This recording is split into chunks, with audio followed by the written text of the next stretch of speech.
नमस्कार।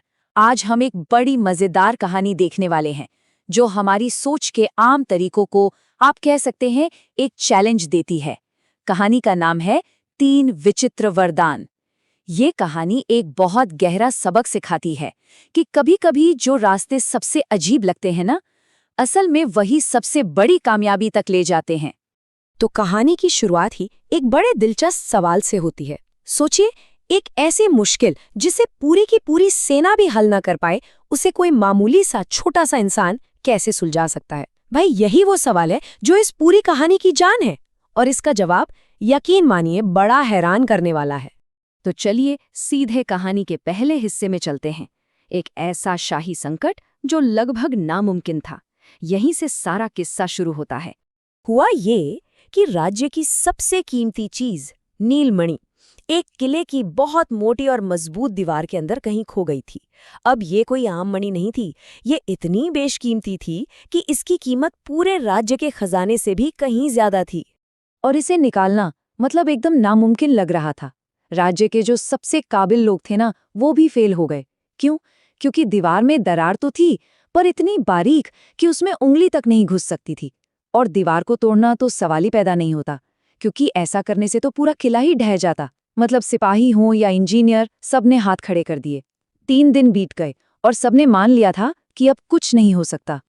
और बस जब सारी उम्मीदें खत्म हो चुकी थीं, तभी कहानी में एक ऐसे किरदार की एंट्री होती है जिसे गांव वाले पागल कहकर बुलाते थे। गांव वाले उसका खूब मजाक उड़ाते थे।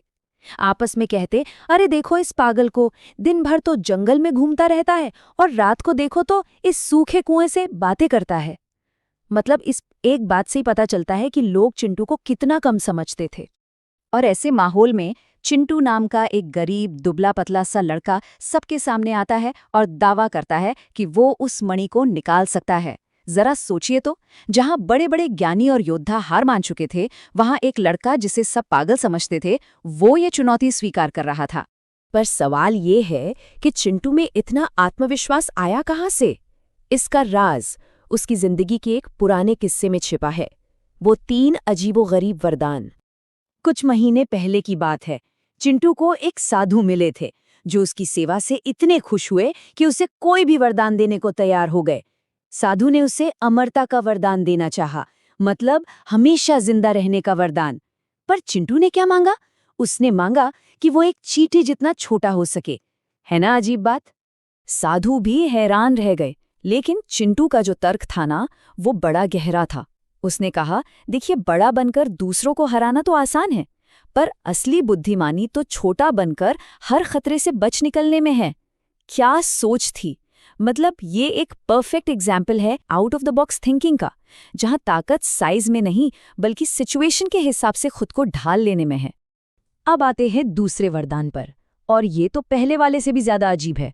साधु ने उसे वरदान देना चाहा कि उसे कभी भूख ही ना लगे।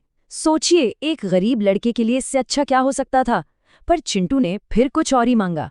उसने कहा, मुझे ऐसी शक्ति दीजिए कि सिर्फ खाने की खुशबू से ही मेरा पेट भर जाए।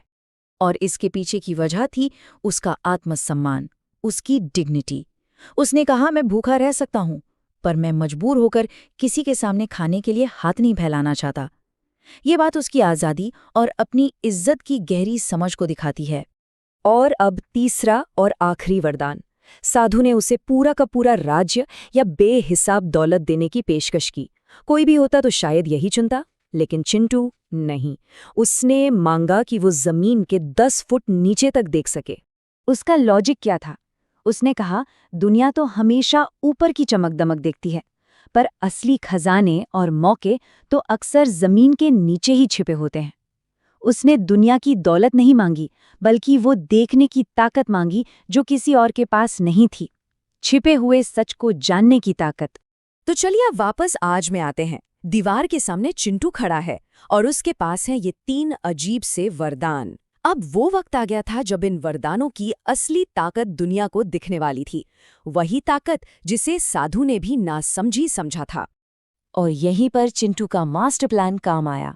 सबसे पहले उसने अपना तीसरा वरदान इस्तेमाल किया, जमीन के नीचे देखने की शक्ति, और दीवार के अंदर मणि की एकदम सही लोकेशन पता कर ली।